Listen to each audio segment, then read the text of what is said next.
Olá, seja muito bem-vindo a esta edição do Redação HIT. Vamos juntos conferir o que foi notícia neste fim de semana. Olha só, quem precisa de remédio do SUS tem que esperar muito. Alguns só conseguem recorrendo à justiça. Mas um levantamento mostrou que mais da metade dos medicamentos conseguidos apenas com a ajuda de advogados já deveria estar disponível na rede pública. Um levantamento da Associação da Indústria Farmacêutica de Pesquisa analisou milhares de processos e concluiu que mais da metade dos medicamentos pedidos na Justiça já havia recebido parecer favorável para ser incorporada ao Sistema Único de Saúde. O problema é que entre a aprovação e a chegada dos remédios aos pacientes, ainda existem etapas como a atualização de protocolos clínicos, compra e distribuição, o que acaba atrasando o acesso aos tratamentos. Embora a legislação estabeleça um prazo de até 180 dias para que os medicamentos sejam disponibilizados, especialistas afirmam que essa espera pode durar anos. Enquanto isso, pacientes recorrem à justiça para garantir tratamentos que, na prática, já deveriam estar disponíveis na rede pública. De acordo com especialistas, além de sobrecarregar o judiciário, a demora gera impactos físicos, emocionais e financeiros para quem depende desses medicamentos, principalmente pessoas com doenças graves, como câncer. O Ministério da Saúde informou que ampliou a oferta de medicamentos e tecnologias nos últimos anos e afirma que novos tratamentos, especialmente na área oncológica, começaram a ser disponibilizados em 2026. A pasta também informou que trabalha para agilizar a compra e a distribuição dos remédios e firmou um acordo com o Conselho Nacional de Justiça e a Advocacia Geral da União para reduzir a judicialização de medicamentos que já foram incorporados ao SUS. Um estudo realizado pela Universidade Oxford, da Inglaterra, mostra que aulas de salsa podem reduzir sintomas de ansiedade e depressão. A pesquisa testou 121 jovens de 18 a 24 anos com sintomas depressivos leves a moderadamente graves. E os resultados surpreenderam os pesquisadores. Os resultados publicados na revista Medicina Psicológica mostraram uma redução significativamente maior nos sintomas depressivos do que aqueles que estavam na lista de espera. Na avaliação final, a diferença entre os grupos foi equivalente a uma mudança de 2,45 pontos na escala de depressão PHQ-9, ultrapassando o limiar considerado clinicamente significativo. Segundo os pesquisadores, o grupo da salsa também relatou maiores reduções na ansiedade social e um aumento mais acentuado na sensação de bem-estar diário. Os participantes também revelaram que se sentiram mais felizes ao longo do tempo. A salsa, além de ser dançante, ela é rítmica. Precisa de outra pessoa, contato social e, frequentemente, lúdica. Os pesquisadores afirmaram que a dança não substitui outros tipos de cuidados de saúde mental, mas pode ser um auxílio no tratamento. Eles também ressaltam que, apesar dos resultados satisfatórios, são necessários mais estudos para explorar os benefícios da dança. Depois de prometer ampliar o controle das fiscalizações em farmácias de manipulação estéreis, a Anvisa, Agência Nacional de Vigilância Sanitária, na verdade, diminuiu as fiscalizações. Essa categoria de empresas são as que produzem canetas emagrecedoras. A Anvisa participou de 30 visitas a empresas neste ano, sendo que o órgão chegou a vistoriar 13 delas em operação com a Polícia Federal no mês de abril. Mas a última ação de fiscalização sanitária foi realizada em 22 de maio. Ainda foi confirmado um documento que mostra uma ordem interna da agência para interromper as vistorias nas farmácias. A ordem era de 13 de junho. A Anvisa se declarou e em nota afirmou que o cronograma de inspeções não foi alterado e nenhuma ação foi suspensa em farmácias. O órgão diz que deixou de vistoriar apenas uma distribuidora. A agência também afirmou que a fiscalização rotineira cabe à rede de vigilância de estados e municípios. Em abril, havia sido prometido várias medidas de fiscalização com o argumento de que existe uma explosão no consumo das canetas emagrecedoras manipuladas e que parte do mercado não segue padrões sanitários. Em maio, a Anvisa e a Polícia Federal disseram que o cenário das farmácias estéreis era de elementos típicos de criminalidade organizada, como o uso indevido de estruturas aparentemente regulares, sendo elas farmácias de manipulação, clínicas e empresas de fachada para encobrir atividades industriais clandestinas. Nesse mesmo mês, representantes de associações médicas pediram a proibição total da venda dos emagrecedores por essas farmácias. A manipulação de medicamentos para emagrecimento é permitida no Brasil desde que seja feita mediante prescrição individualizada. O entendimento atual da Anvisa também determina que as farmácias não podem manter estoques desses produtos. Durante a discussão sobre as novas regras, representantes de entidades médicas defenderam a proibição da manipulação das canetas emagrecedoras. Para eles, há falhas de segurança e conflitos éticos quando clínicas comercializam e aplicam os medicamentos diretamente nos pacientes. Mas os representantes das farmácias de manipulação argumentam que os estabelecimentos seguem critérios técnicos e afirmam que uma proibição poderia estimular o mercado ilegal, favorecendo a circulação de produtos falsificados ou importados irregularmente, o que seria um perigo para a sociedade. O exame de sangue pode ajudar a encontrar o câncer antes mesmo de os primeiros sintomas aparecerem. Um estudo internacional mostrou resultados animadores e reforça o potencial da chamada biópsia líquida para aumentar as chances de cura da doença. Um simples exame de sangue pode mudar a forma como o câncer é descoberto.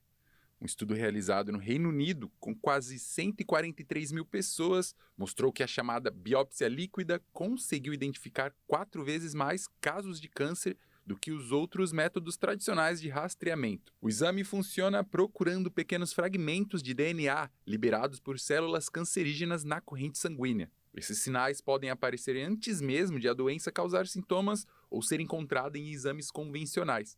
Os resultados também mostraram outra vantagem importante. Mais tumores foram descobertos na fase inicial, quando as chances de tratamento e de cura são maiores. Houve um aumento de 16% nos diagnósticos feitos nos estágios 1 e 2 da doença. Ao mesmo tempo, os casos identificados apenas no estágio 4, quando o câncer já se espalhou para outros órgãos, caíram 14%. Outro dado que chamou a atenção dos pesquisadores é que o exame apresentou uma taxa muito baixa de resultados falso-positivos, com especificidade de 99,55%, o que aumenta a confiança na tecnologia. Apesar dos resultados promissores, os especialistas lembram que a biópsia líquida ainda está em fase de avaliação para uso amplo e não substitui os exames de rotina já recomendados, como mamografia, colonoscopia e exame preventivo. A expectativa é que no futuro, esse tipo de teste ajude a diagnosticar o câncer cada vez mais cedo, aumentando as chances de tratamento bem-sucedido e salvando mais vidas. E olha só essa história, uma mulher foi parar no hospital depois de viver um dos momentos mais felizes da vida dela. Quem vai trazer mais detalhes é o Eric Rabelo. Olha só, quem nunca ouviu falar a frase "eu quase morri de felicidade"? Pois é, a ciência mostra que isso pode acontecer de verdade. Uma emoção boa demais também pode dar um susto no coração. E foi exatamente o que aconteceu com uma mulher de 65 anos que parou no hospital depois de viver um dos momentos mais felizes de sua vida. Pode parecer brincadeira, mas o caso é sério. Uma mulher de 65 anos desenvolveu uma chamada Síndrome do Coração Feliz após participar do casamento de um filho. A condição é um subtipo raro da Síndrome de Takotsubo, mais conhecida como Síndrome do Coração Partido. A diferença é que, neste caso, o problema não foi causado por tristeza ou estresse, mas por uma felicidade intensa. Os médicos explicam que as emoções muito fortes, sejam elas boas ou ruins, podem provocar alterações no funcionamento do coração. O organismo libera hormônios que afetam o músculo cardíaco e podem causar complicações. A paciente procurou o pronto-socorro com dor no peito e falta de ar. Curiosamente, meses antes, ela havia feito exames cardiológicos que estavam normais. Após novos exames, os médicos confirmaram o diagnóstico. A boa notícia é que a síndrome pode ser reversível quando identificada rapidamente. A mulher recebeu o tratamento adequado e segue com boa saúde. Os principais sintomas da síndrome de Takotsubo são dor no peito, falta de ar, cansaço extremo, suor em excesso, arritmia, desmaio e queda de pressão arterial. Quem diria, né? Até a felicidade, quando vem com força total, pode pegar o nosso coração de surpresa. A lição que fica é simples: o corpo sempre dá sinais e é importante prestar muita atenção neles. A felicidade faz parte de muita gente, mas se vier acompanhada de dor no peito, falta de ar ou mal-estar, o melhor presente que você pode dar ao seu coração é procurar imediatamente um médico. Uma pesquisa revelou que de cada 10 médicos recém-formados, 9 não se sentem preparados ou capacitados para dar notícias sobre a saúde dos pacientes. Esse é mais um fato que serve de alerta sobre a preparação deficiente desses profissionais.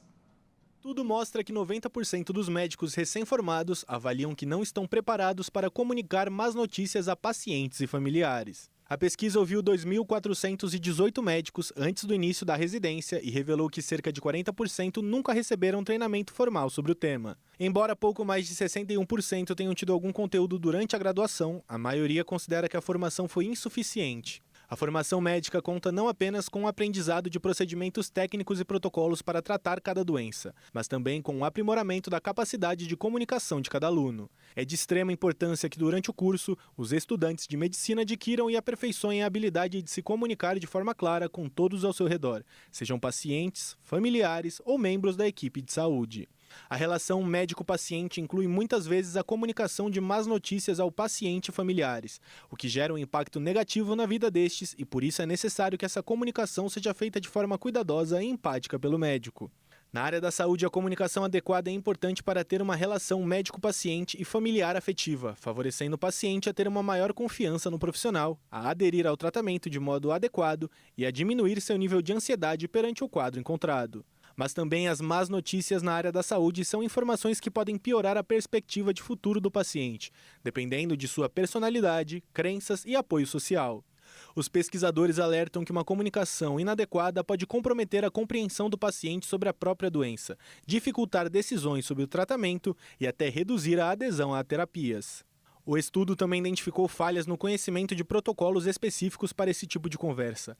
Entre eles está o protocolo SPIKES, utilizado internacionalmente para orientar médicos na comunicação de diagnósticos graves, prognósticos e mortes com clareza, empatia e planejamento. A etapa considerada mais difícil é lidar com as emoções de pacientes e familiares após a notícia, seguida pelo momento de transmitir o diagnóstico. Já comunicar um óbito foi apontado como o cenário mais desafiador por quase 58% dos entrevistados. A prática, conhecida como conspiração do silêncio, contraria o diagnóstico de ética médica, que determina que o paciente deve ser informado sobre o diagnóstico, prognóstico, riscos e objetivos do tratamento, salvo em situações excepcionais previstas na legislação. As novas diretrizes curriculares nacionais de medicina, publicadas em 2025, reforçaram a obrigatoriedade do ensino dessas competências, incluindo a comunicação de más notícias e os cuidados paliativos durante a graduação. Os alimentos ultraprocessados estão ganhando cada vez mais espaço na mesa do brasileiro. Se por um lado se torna prático cozinhar, por outro, quem paga por isso é a própria saúde. O consumo cada vez maior de alimentos ultraprocessados pode estar relacionado ao aumento de doenças inflamatórias intestinais em diferentes partes do mundo. A conclusão é de uma revisão científica divulgada por especialistas brasileiros, que analisou os impactos desses produtos sobre a microbiota intestinal e as possíveis consequências para a saúde. O levantamento indica que os ultraprocessados já representam até 58% das calorias consumidas em países de alta renda e cerca de 30% nas economias emergentes. Ao mesmo tempo, produtos naturais e minimamente processados perdem espaço no dia a dia da população. Para os autores, essa mudança está associada ao crescimento dos casos de doenças inflamatórias do intestino, como a doença de Crohn. A pesquisa aponta que o excesso de açúcares, gorduras, sódio e aditivos presentes nesses produtos podem reduzir a diversidade das bactérias benéficas do intestino, favorecendo processos inflamatórios.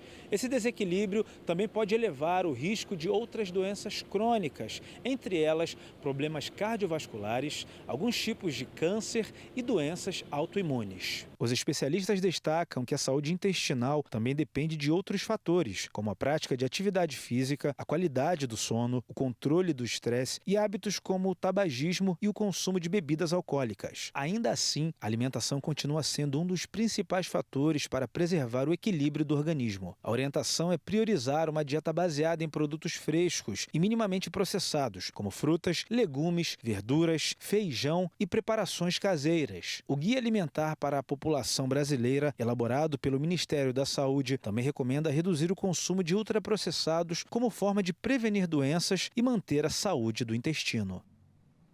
Os idosos do estado de São Paulo estão mostrando que nunca é tarde para colocar o corpo em movimento. E os números estão aí para revelar uma verdadeira revolução na qualidade de vida. Olha só, cuidar da saúde nunca esteve tão em alta. E a boa notícia vem dos idosos paulistas, que estão mostrando que a disposição, a qualidade de vida e muita energia não tem idade.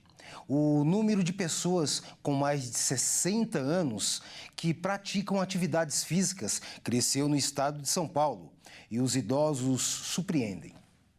Praticar exercícios físicos faz bem para o corpo, para a mente e para a qualidade de vida. E os moradores do estado de São Paulo estão cada vez mais conscientes disso.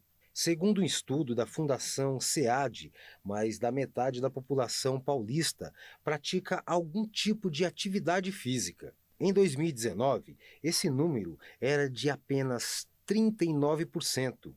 A pesquisa foi realizada com moradores de todas as regiões do estado, por meio de entrevistas remotas feitas em setembro de 2025. Os dados mostram que o hábito de se exercitar foi incorporado ao dia a dia de muitos paulistas. A maioria dos praticantes afirmam fazer atividades físicas 2 ou mais vezes por semana. E quem está dando um verdadeiro show de disposição são os idosos. Em 2019, apenas 3 em cada 10 pessoas com mais de 60 anos praticavam alguma atividade física. Agora, em 2026, esse número saltou para 52%. O estudo também mostra que a prática de exercícios é mais comum entre os homens e cresce conforme a escolaridade e a renda familiar. E se existe uma lição que esses números nos ensinam, é que nunca é tarde para começar. Caminhar, dançar, pedalar ou praticar um esporte pode ser o primeiro passo para uma vida mais saudável, ativa e feliz. Afinal, quando o assunto é cuidar da saúde, a idade é apenas um detalhe. E veja a seguir. O número de brasileiros aptos a votar nas eleições de 2026 tem crescimento considerável. A reportagem completa você confere no próximo bloco. Nós voltamos já.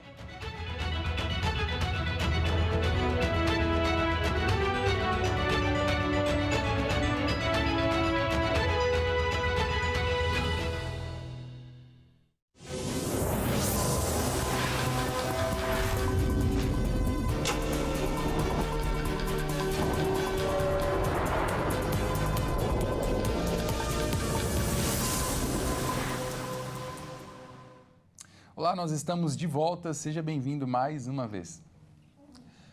Olha só, a disputa pelo mercado automotivo está a todo vapor. Os carros chineses estão conquistando os brasileiros e provocando uma verdadeira guerra de preços. E o resultado? Descontos nos modelos novos e até nos seminovos. Os carros chineses estão ganhando cada vez mais espaço no Brasil. Só no primeiro semestre deste ano, o número de veículos importados da China praticamente dobrou em relação ao mesmo período do ano passado. O sucesso das marcas chinesas vem principalmente dos modelos elétricos e híbridos, preços mais competitivos e promessa de economia de combustível tem conquistado os consumidores. A chegada desses veículos acendeu um alerta nas montadoras tradicionais. Para não perder o mercado, as fabricantes passaram a oferecer descontos e bônus na troca do carro usado por um 0 quilômetro. O movimento também chegou às lojas de semi-usados. Com mais ofertas e menos clientes, muitos modelos já estão sendo vendidos abaixo do preço médio de mercado. Para o consumidor, o momento pode ser favorável. A disputa entre as montadoras está fazendo os preços caírem e ampliando as opções para quem sonha em trocar de carro. Em um cenário com milhões de brasileiros com as contas comprometidas, incluindo algumas atrasadas, muitas pessoas decidiram tentar renegociar o mais rápido possível antes de cair na armadilha dos juros sobre juros. As dívidas ainda fazem parte da realidade de milhões de brasileiros, mas a forma de enfrentar esse problema começou a mudar. Um levantamento da empresa Pascoaloto mostra que os consumidores estão procurando renegociar os débitos cada vez mais cedo, antes que os juros aumentem e a situação fique ainda mais difícil. A mudança também acompanha o avanço dos canais digitais, que tornaram os acordos mais rápidos e acessíveis.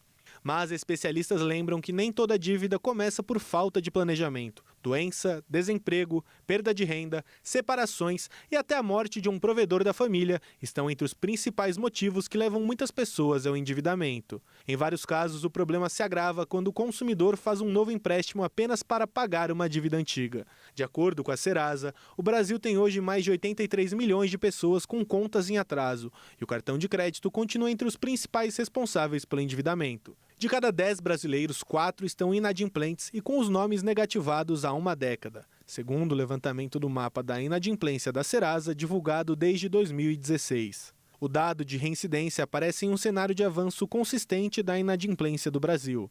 Ao longo dos últimos 10 anos, o número de brasileiros com contas em atraso cresceu quase 40%. Quem está nessa situação pode adotar algumas medidas para recuperar o controle das finanças. A primeira delas é entender exatamente quanto deve, consultando o CPF nos órgãos de proteção ao crédito antes de fechar qualquer acordo. Também é importante priorizar despesas essenciais, como moradia, alimentação, água e energia, e evitar pagar apenas o valor mínimo da fatura do cartão, que aumenta rapidamente o valor da dívida. Outra orientação é pesquisar as opções de renegociação antes de aceitar a primeira proposta. Programas como o Desenrola Brasil e feirões de negociação oferecem desconto e condições facilitadas para quem precisa reorganizar as contas. Em situações mais graves, especialistas recomendam buscar ajuda de órgãos como o Procon, Defensoria Pública e centros de conciliação para garantir acordos mais seguros. Se você está planejando viajar nas férias, é bom fazer as contas antes de arrumar as malas. Viajar de avião ficou bem mais caro em 2026 e até as passagens de ônibus sofreram reajustes. Bom, a gente vai mostrar agora o que pesou no bolso do brasileiro. Viajar ficou mais caro em 2026. Quem escolheu o avião teve que preparar o bolso. No primeiro semestre deste ano, as passagens aéreas subiram 23,1% em comparação com o mesmo período do ano passado. Já as passagens de ônibus também ficaram mais caras, mas com um aumento menor, de 6,3% no acumulado do semestre. Os dados são de um levantamento feito pela ClickBus, em parceria com a Fundação Instituto de Pesquisas Econômica, a FIP. O maior impacto para quem viajou de avião foi registrado em junho. As tarifas dispararam 52,4% em relação ao mesmo mês de 2025. No transporte rodoviário, o reajuste foi de 7%. No caso das viagens de ônibus, as passagens interestaduais entre os estados diferentes subiram 7,6% no semestre. Já as viagens intermunicipais dentro do mesmo estado tiveram alta de 5,9%. A região Nordeste apresentou reajuste abaixo da média nacional, com alta de 4,4% no acumulado do semestre.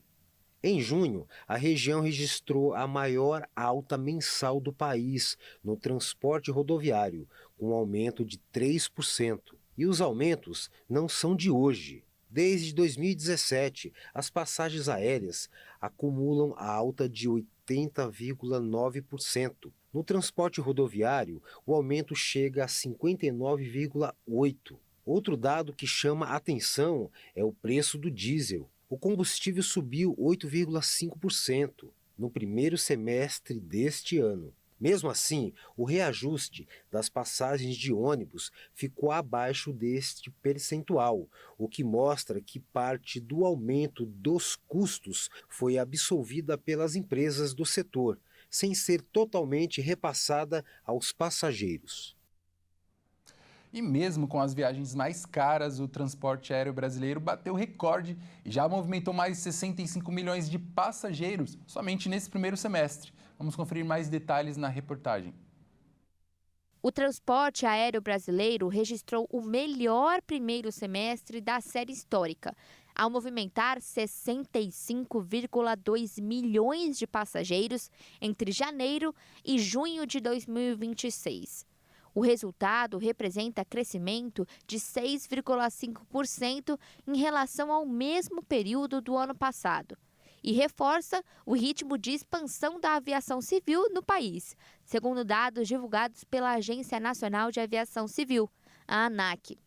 Do total de passageiros, 49,9 milhões viajaram em voos domésticos, enquanto 15,3 milhões utilizaram rotas internacionais. Ambos os segmentos apresentaram crescimento na comparação anual, impulsionados pela ampliação da oferta de voos e pela demanda aquecida por viagens. As classes C, D e E passaram a ocupar um papel de destaque no turismo nacional e se tornaram um dos principais motores do crescimento do setor. Dados do Ministério do Turismo, com base em pesquisa da Fundação Getúlio Vargas, mostram que a intenção de viajar entre as famílias de menor renda cresceu significativamente.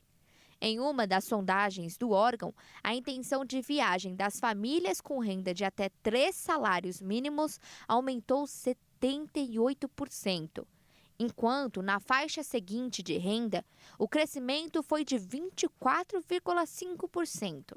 Já entre as regiões brasileiras, o Sul apresentou o maior crescimento proporcional na movimentação de passageiros durante os primeiros meses de 2026. Na sequência, aparecem Nordeste, Centro-Oeste, Sudeste e Norte. Já o Sudeste continua concentrando o maior fluxo de passageiros do país, impulsionado principalmente pelos grandes aeroportos de São Paulo e Rio de Janeiro, que seguem como principais hubs da aviação nacional.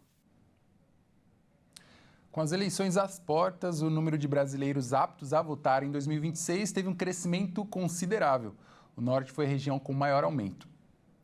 Quase 159 milhões de brasileiros estão aptos a votar nas eleições de 2026.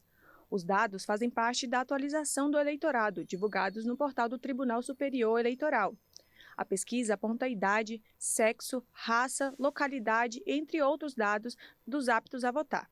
Esse número representa um crescimento de 1,46% em relação às últimas eleições gerais, quando o país tinha 156,4 milhões de eleitores, sendo quase 13 milhões de eleitores a mais no comparativo. Na análise feita por região, foi o Norte que registrou o maior crescimento proporcional no número de eleitores de 2022 e 2026. Ao todo, foram cerca de 549 mil eleitores, chegando a 13 milhões de pessoas aptas a votar, passando a concentrar 8% dos eleitores nacional. Em seguida, vem o Centro-Oeste, com um aumento de 3,97% em relação a 2022.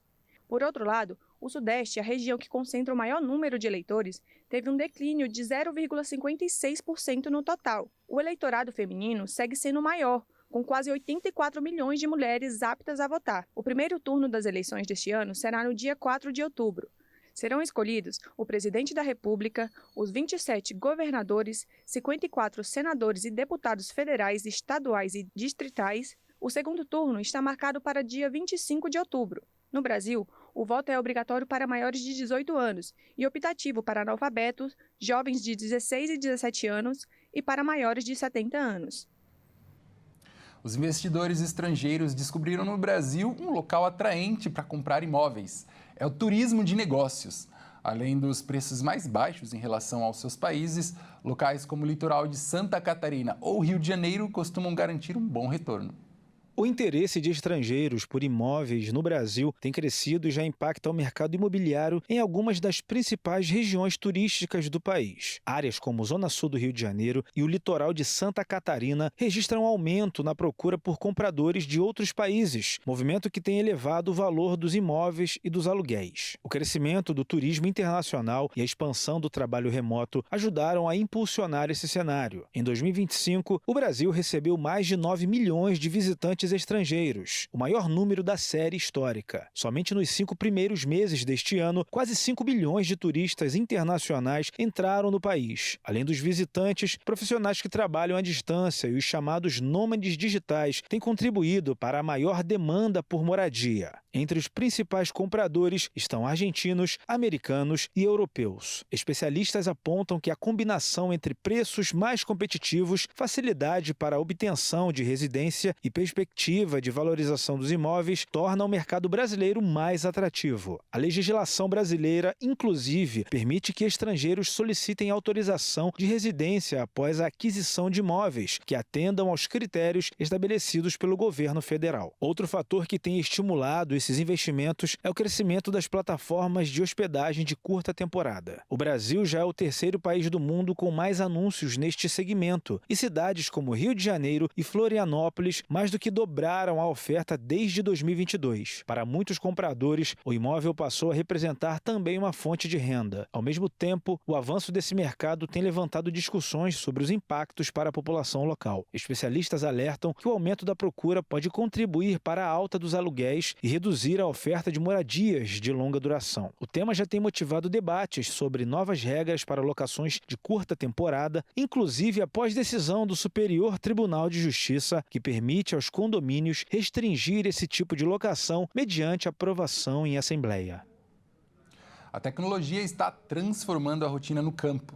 Hoje, ferramentas de inteligência artificial já ajudam produtores rurais a monitorar a lavoura, identificar doenças e tomar decisões com mais precisão. Em Dourados, no Mato Grosso do Sul, um produtor conseguiu evitar prejuízo depois que a inteligência artificial mostrou que um diagnóstico inicial na soja estava errado. A inteligência artificial, que até pouco tempo parecia algo distante da realidade do campo, já faz parte da rotina de produtores rurais. Com auxílio de aplicativos, imagens e cruzamentos de dados, a tecnologia ajuda a identificar problemas na lavoura, orientar o manejo e até evitar decisões erradas que podem custar caro ao produtor. Na propriedade do Alessandro Antonioli, na região do Panambi, distrito de Dourados, a inovação já é usada no acompanhamento da produção e foi justamente durante uma análise da lavoura de soja que a ferramenta mostrou na prática o tamanho da diferença que a tecnologia pode fazer. Teve a visita de um agrônomo e o agrônomo fez uma avaliação numa plantação de soja que eu tinha aqui e ele, avaliando a folha, ele chegou à conclusão que poderia ser uma doença de ferrugem asiática. E aí, em cima disso, a gente foi buscar mais informações e utilizou a IA. Então, a gente fez uma imagem com o próprio celular da foto da folha e aí perguntou e ela foi interagindo com a gente. Foi, faz tal passo, vê tal situação, foi indo até que a gente conseguiu ver que não era a ferrugem asiática. Era uma outra doença, era a mancha parda.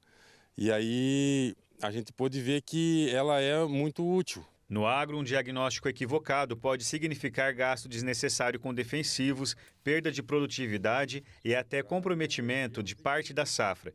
Por isso, o uso da inteligência artificial tem ganhado espaço como uma ferramenta de apoio à tomada de decisão, principalmente em situações em que rapidez e precisão fazem a diferença. A inteligência artificial já deixou de ser uma aposta para o futuro e começa a se consolidar como uma ferramenta de resultado no campo. Hoje, cerca de 33% das empresas do setor agropecuário já relacionam o aumento da receita ao uso de soluções baseadas em IA.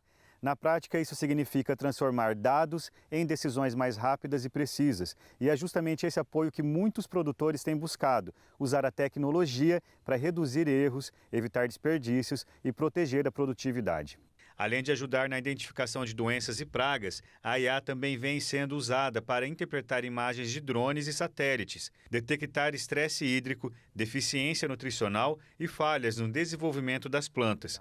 O Josimar é técnico agrícola e tem trabalhado em uma ferramenta de IA que interage com o produtor através do WhatsApp. Com as informações e dados processados, o produtor consegue agir com mais segurança e usar melhor os insumos na lavoura. Hoje o campo ele gera muitos dados, muitas informações e elas ficam espalhadas em contexto.